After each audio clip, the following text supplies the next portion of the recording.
Today I got my headphones on.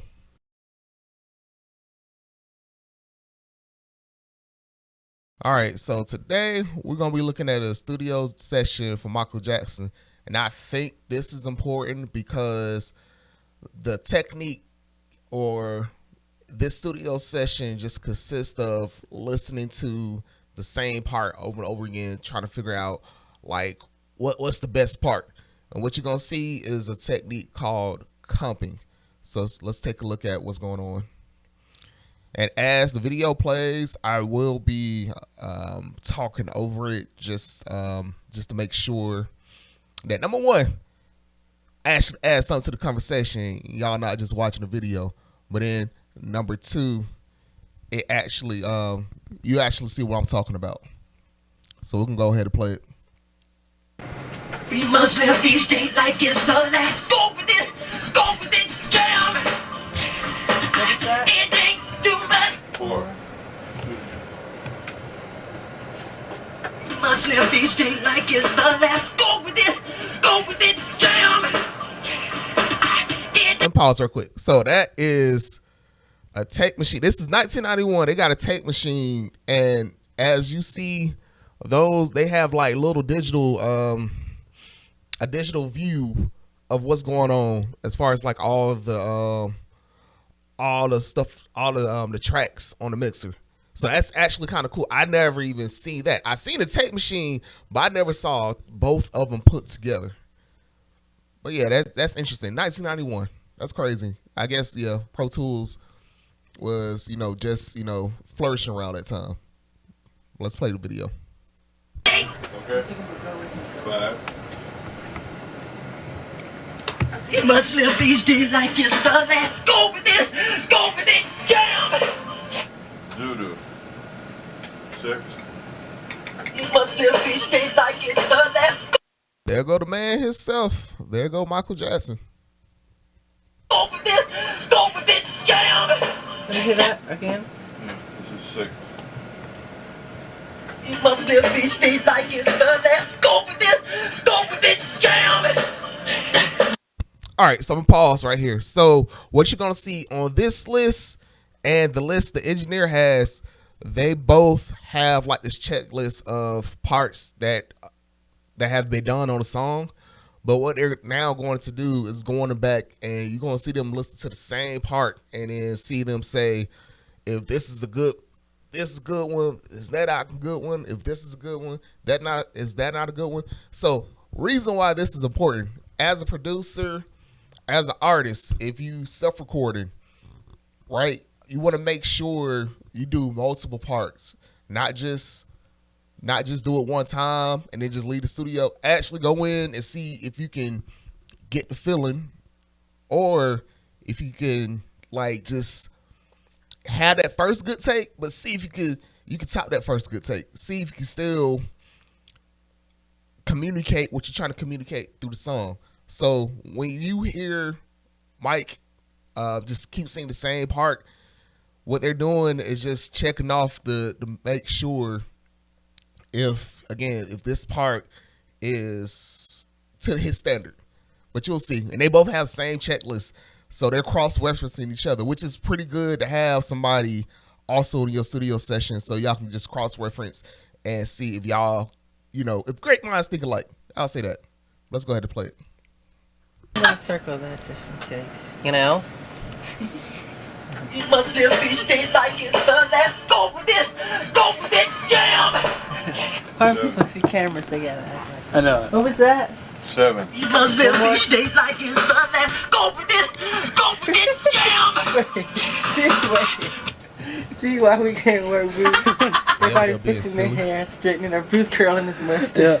Right, dude. You gotta get that. You're supposed to act like the camera isn't. That's right. It's invisible. It is. I mean, it isn't. What camera? And that's another thing too. 7. You see Micheal Jackson just taking control of the session. I need a haircut. Haven't had time to get a haircut. Here's 8. Must live each day like it's the last. Go with part. 10 again. Yeah. Then you gotta go back to take 10. Must live each day like it's the last. Go with it, jam.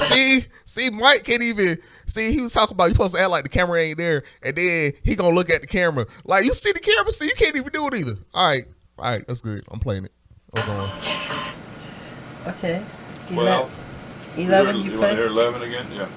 Here's Must 11. live each day like it's the last. Go with it, jam. See, Well. same 12. part. Because Mike did a Must lot live of. each day like it's the last. Go with it, jam. Yeah, I like that. What was that? 12.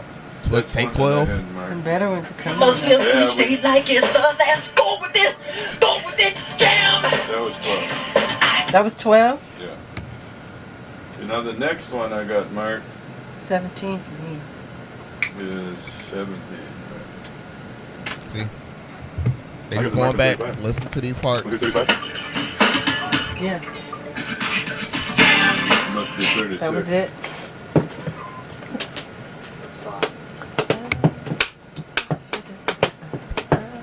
Right, Yep. 36. And he already got another song in his head, or maybe that's the song he did earlier. 42. Go with it, jam. That's not bad. It's not cute. Yeah. 43. Me, I found it within myself. Go with it, jam. 44. Where Bruce? Me, I found peace within myself. Go with it. You said 44. Okay, again. I know where I'm at. 43. 43. 43. All right. So, let me see if I can go back. So, pretty much, this is the boring part that nobody talks about as far as being in the studio. Sometimes the boring part is just making sure you find the right parts in the song. I mean, yeah, studio sessions can be fun, and you can get in the groove, but sometimes, especially after you done all the recording and all that, sometimes it takes getting through the boring stuff to make the song great. But you can have fun, starting off, and you can probably have fun. As you see, they're having fun doing this process.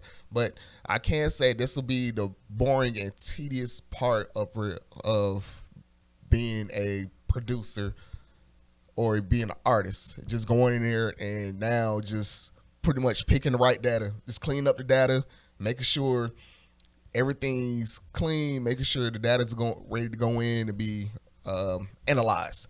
In a sense, that's what's going on. They're analyzing, they're cleaning up the data so they can really see like what feels like a good song.